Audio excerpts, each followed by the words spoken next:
अस्सलाम वालेकुम dear students, welcome back to my channel. ये है आपका फेवरेट चैनल योर एकेडमिया। उन बच्चों का चैनल जो केमिस्ट्री समझकर पढ़ना चाहते हैं। रट्टे वालों के लिए है कोई और चैनल। सब बोलें 10 time my passion my chemistry. Now study time starts. Okay बच्चों, कल हमने स्टार्ट किया था रिएक्शंस ऑफ एसिड्स। हमने देखे थे कि एसिड्स जो होते हैं डिफरेंट कंपाउंड या कंपोनेंट्स के साथ किस तरह रिएक्शन करते हैं और प्रोडक्ट्स में क्या क्या पैदा करते हैं। अगर आप लोगों ने वीडियो नहीं देखी है तो वो लास्ट में जाकर वीडियो देखो, ठीक है। उसके अंदर मैंने आपको टिप्स एंड ट्रिक्स भी बताई हैं कि किस तरह आप लोगों ने अपने रिएक्शन याद करने हैं और किस तरह आप लोग इन रिएक्शंस के मैकेनिज्म को या इन रिएक्शन के टिप्स एंड ट्रिक्स को ध्यान में रखकर आप लोग खुद से भी रिएक्शन जो है पेपर के अंदर लिख सकते हो अगर आपने याद नहीं किया हो या आपको याद नहीं आ रहा है। आज हम अपने रिमेनिंग रिएक्शन कंप्लीट करेंगे जिसके अंदर सल्फाइड्स और बाइसल्फाइड्स का आता है और उसके बाद आप लोगों के सल्फाइड्स के साथ आता है रिएक्शन, ठीक है। इनके दरमियान जो डिफरेंस है वो मैं आप लोगों को एक्सप्लेन करूंगी। ओके बच्चों, वीडियो स्टार्ट करने से पहले मैं आप सबसे रिक्वेस्ट करती हूँ वीडियो को लाजमी लाइक करें, चैनल को सब्सक्राइब करें और एक अच्छा सा कमेंट भी करें। ओके बच्चों, सबसे पहले हम बात करते हैं सल्फाइड्स की, टी वाले सल्फाइड्स, ठीक है, और बाय सल्फाइड्स। कल आपको याद होगा कल के लेक्चर में हमने क्या देखा था। कल के लेक्चर में हमने देखा था कार्बोनेट्स और बायकार्बोनेट्स, ठीक है। मैं यहाँ पे लिख भी देती हूँ कार्बोनेट्स एंड बायकार्बोनेट्स। हमने देखा था कि कार्बोनेट्स क्या होते हैं, CO3 के कंपाउंड्स को कार्बोनेट्स कहा जाता है, ठीक है। ये CO3 के कंपाउंड्स होते हैं। और बायकार्बोनेट्स क्या होते हैं, HCO3 के कंपाउंड्स, मीन के जिसके अंदर HCO3 प्रेजेंट होता है उसका कोई भी आप मेटल लगा दो, कोई भी आप गैस लगा दो तो हमारे पास किसके कंपाउंड रहते हैं, बायकार्बोनेट्स बन जाते हैं। उसके बाद अगर हम सल्फाइड्स देखें, सल्फाइड्स क्या होते हैं बच्चों, सल्फाइड का वर्ड निकला है सल्फर से। अब सल्फर का जो रिएक्शन होगा अगर ऑक्सीजन के साथ होगा, मीन्स के ऑक्सीजन की 3 वैलेंसी होगी SO3, तो ये हमारे पास सल्फाइड्स बनेंगे। और बायसल्फाइड्स का क्या होंगे, जब हमारे पास बनेगा HSO3 तो ये हमारे पास होंगे बायसल्फाइड्स। आपको याद होगा कल के रिएक्शन में हमने एक चीज देखी थी, जब भी कोई मेटल कार्बोनेट जो होता है वो एसिड के साथ रिएक्ट करता है, मेटल कार्बोनेट या फिर मेटल बाइकार्बोनेट, कोई भी मेटल कार्बोनेट कोई मेटल बाइकार्बोनेट एसिड के साथ जब भी रिएक्ट करेगा तो हमारे पास प्रोडक्ट में क्या बनेगा बच्चों, हमारे पास प्रोडक्ट में कार्बन डाइऑक्साइड बनेगी, हमारे पास प्रोडक्ट के अंदर H2O वाटर एलिमिनेट होगा और हमारे पास एक सॉल्ट बनेगा। अब बच्चों अगर सल्फाइड्स और बायसल्फाइड्स की बात करें, डिफरेंस कहां पर आना है, जहां पर कार्बोनेट्स और बायकार्बोनेट्स है वहां पर हम कार्बन यूज करते हैं एज द मेन कॉन्स्टेंट, उस वजह से हम कार्बोनेट्स और बायकार्बोनेट्स कहते हैं। लेकिन सल्फाइड्स के अंदर बच्चों हम यहां पर सल्फर मेन कंपोनेंट यूज करें S, तो इसका मतलब क्या हुआ, सॉरी, तो बच्चों इसका मतलब क्या हुआ कि आपके जो प्रोडक्ट होगा उसके ना मेन कंपोनेंट जो होगा वो सल्फर का आएगा। तो इसके बाय प्रोडक्ट्स क्या होते हैं, अगर हम देखें सल्फर के सल्फाइड्स और बायसल्फाइड के जब वो एसिड के साथ रिएक्ट करते हैं तो बच्चों होता है SO2, सल्फर डाइऑक्साइड, वाटर और आप लोगों का रिस्पेक्टिव सॉल्ट। तो बच्चों डिफरेंस कहां पर सिर्फ और सिर्फ है, यहां पर सल्फर के अंदर, बाकी सारा का सारा रिएक्शन सेम है, कोई डिफरेंस आना, कुछ भी नहीं आना, कोई फर्क नहीं पड़ना रिएक्शन के अंदर। सिर्फ डिफरेंस ये आना जहां पर आप लोग CC पहले लगाते थे वहां पर आप लोग ने अब SS लगाते हैं। रिएक्शन हम देख लेते हैं आपके समझाने के लिए, बुक वाले भी आप लोग कर सकते हो, जो मैं आपको यहाँ पर करवाऊंगी आप लोग वो भी लर्न कर सकते हो। सपोज बच्चों हम देखते हैं कैल्शियम सल्फेट का रिएक्शन HCl के साथ, तो आपको पता है प्रोडक्ट के अंदर क्या बनेगा, प्रोडक्ट के अंदर हमारे पास SO2 बनेगा और वाटर बनेगा। इन दो चीजों को बाहर निकाल दो आप सबसे पहले, उसके बाद जो रिमेनिंग सारी चीजें रहेंगी उनको इकट्ठा करके लिख दो और उनके अंदर हमारे पास रिमेनिंग कौन कौन चीजें आएंगी, कैल्शियम रह गया और क्लोराइड रह गया, इन दोनों को इकट्ठा कर लो। अब आप लोग यहाँ पर देखो, हमें पता है कि जब आप लोगों के पास प्रोडक्ट बनना है तो H2O बनना है। अब यहाँ पर आपके रिएक्टेंट साइड के ऊपर सिर्फ एक हाइड्रोजन का मॉलिक्यूल है, लेकिन प्रोडक्ट साइड के अंदर 2 हैं, तो बच्चों 2 कहाँ से आएंगे, तो 2 आप लोगों के तब आएंगे जब आप लोग HCl के साथ 2 लगा दोगे। अब जब आप लोगों ने इसकी वैलेंसी तो सेटिस्फाई कर ली है, ये तो पूरी होगी, SO3 वाला भी हो गया क्योंकि यहाँ पर एक ऑक्सीजन यहाँ पर आ गया है और एक ऑक्सीजन यहाँ पर वाटर के साथ आ गया। अब यहाँ पर Cl के साथ भी 2 है, तो हम क्या करेंगे, यहाँ पर हमने CaCl2 बना दिया, ठीक है। ये वाला 2 इसके साथ आके लेवल हो गया, इसका इक्वल हो गया चीज, ठीक है। हम सल्फेट का एक और रिएक्शन देख लेते हैं, उसके अंदर बेसिकली क्या होता है, हमारे पास है sodium sulphate Na2SO3 plus H2SO4, ये सल्फ्यूरिक एसिड के साथ रिएक्शन कर रहा है। तो बच्चों आप लोग प्रोडक्ट में सबसे पहले क्या बनाओ, प्रोडक्ट में ऑटोमेटिकली आप बनाओ सल्फर डाइऑक्साइड प्लस H2O। अब आपके पास रिमेनिंग क्या रह गया बच्चों, आपके पास अब रह गया है सोडियम और सल्फेट, तो आप लोग इसको लिख सकते हो Na2SO4। वैलेंसी सर्टिफाई करने की जरूरत नहीं है, आप चेक कर लो आपके जितने रिएक्टेंट्स है उतने ही आप लोगों के पास प्रोडक्ट्स बने हैं, जितनी उसकी वैलेंसी वहां पर है उतनी हो उसकी प्रोडक्ट साइड के ऊपर वैलेंसी है, तो इसको बैलेंस करने की जरूरत नहीं है। आप लोगों ने बुक के ऊपर जो भी रिएक्शन लिखवा रही हूँ एक्स्ट्रा वो लिख सकते हो, ठीक है। आपकी कॉम्प्रिहेंशन के लिए आप लोग याद है पेपर में लिख के होगे तो जगह के ऊपर अच्छा एक इंप्रेशन पड़ेगा। अब बच्चों अगर हम देखें किस चीज़ के रिएक्शन, अब देखते हैं हम बायसल्फाइड के रिएक्शन। अब बाइसल्फाइड के रिएक्शन में सबसे पहले हम देख लेते हैं sodium bisulphide NaHSO3 plus HCl। तो बच्चों प्रोडक्ट क्या बनेगा? ऑटोमेटिकली H2O SO2 और क्या बनेगा? NaCl। अब यहाँ पर देखो बच्चों, यहाँ पर क्या चीज़ आएगी? यहाँ पर आप लोगों के पास देखो, यहाँ पर आप लोग कहोगे मैम हमारे पास HCl के साथ एक हाइड्रोजन है, तो हम 2 कैसे लगाएंगे? तो बच्चों यहाँ से जो सल्फाइड है आपके पास बाइसल्फाइड, यहाँ से भी हाइड्रोजन निकल है, ठीक है, यहाँ से भी हाइड्रोजन आ रहा है और यहाँ से भी हाइड्रोजन आ रहा है, तो 2 हाइड्रोजन आपके यहाँ पर बैलेंस हो चुके हैं। आप लोगों को कोई जरूरत नहीं है आप लोग एडिशन नंबर ऑफ मॉलिक्यूल या मोल्स ऐड करने की, ठीक है, समझ आ गई आप लोगों को। अब हम एक और रिएक्शन देख लेते हैं, आपके अंडरस्टैंडिंग के लिए करवा रही हूँ आपको ताकि समझ आ जाए। वो हम देखते हैं पोटेशियम बाइसल्फाइड का KHSO3 का, किसके साथ देखते हैं? सल्फ्यूरिक एसिड के साथ देखते हैं। इसको बैलेंस करने के लिए वहाँ पर उन्होंने 2 लगाया हुआ है, ठीक है। तो क्या बनेगा आप लोगों के पास?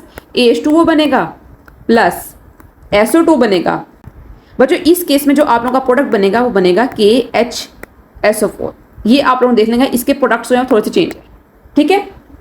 ओके बच्चों, अब हम देखते हैं रिएक्शन विद सल्फाइड्स। नाम पर गौर करना है, नाम में क्या बोल रही हूँ? Sulphides DES।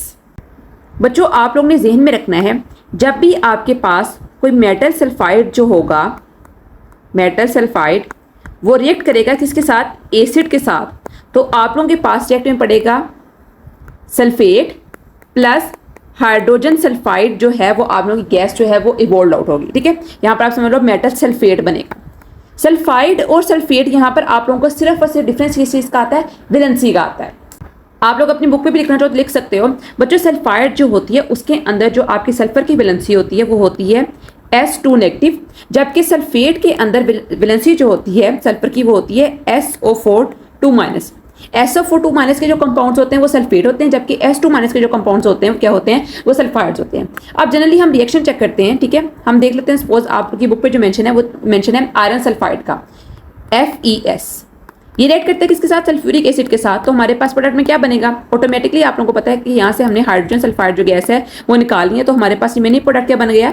FeSO4। ये है हमारे पास मेटल सल्फेट और पहले क्या था? ये मेटल सल्फाइड। ओके बच्चों, आपकी बुक पे एक डूजुनो मेंशन है जहां पर उन्होंने लिखा हुआ है मिनरल एसिड्स।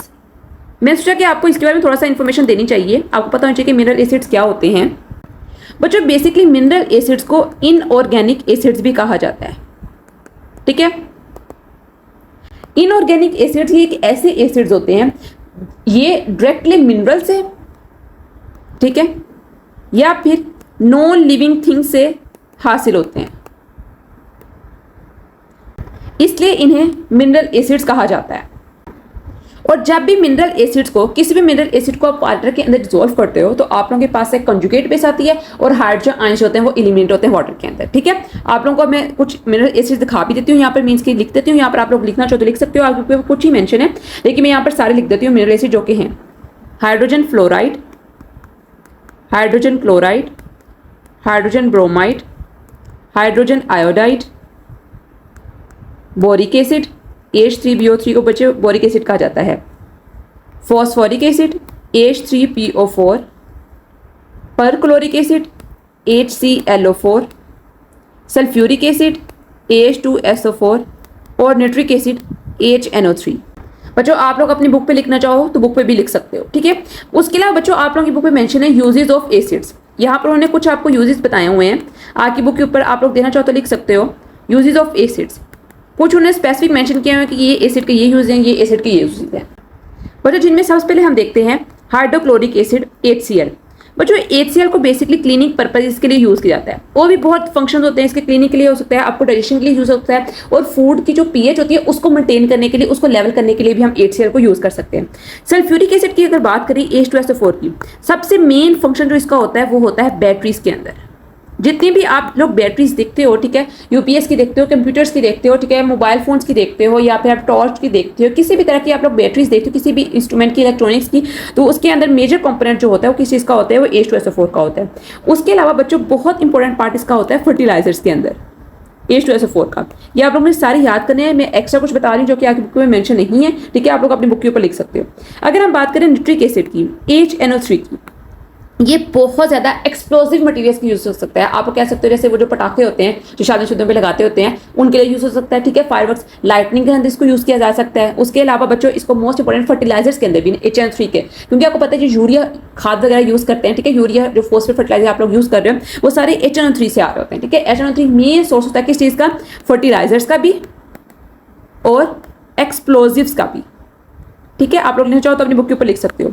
उसके बाद अगर बच्चों हम बात करें एसिटिक एसिड की, ये 3 पहले मैंने आप लोगों को इनऑर्गेनिक एसिड्स बताए। इनऑर्गेनिक एसिड बच्चों बहुत स्ट्रॉन्ग एसिड्स होते हैं, ठीक है, ये ज़्यादा स्ट्रॉन्गर होते हैं as compared to organic acid. Organic acid क्या होते हैं, जिनके अंदर कार्बन और ऑक्सीजन प्रेजेंट होती है। उनके अंदर अगर हम बात करें सबसे पहले एसिटिक एसिड की, ठीक है, एसिटिक एसिड, इसका फॉर्मूला यहाँ पे मैं लिख देती हूँ, आप लोग बुक पे लिखना चाहो तो लिख सकते हो, CH3COH, ठीक है। ये थोड़ा सा मैं आपको एडिशनल बढ़ा रही हूँ आप लोग के अंडरस्टैंडिंग के लिए।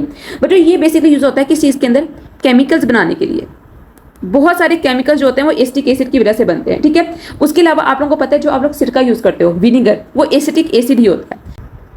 विनीगर्स, आप लोग किचन में जाओ तो आप लोग देखो, आप लोगों के वहाँ पे सिरका पड़ा होगा तो आप लोग उसकी कंपोजिशन चेक करो तो पीछे उसके बड़ा सारा का लिखा होगा एसिटिक एसिड, ठीक है। तो ये वहाँ पर यूज होता है।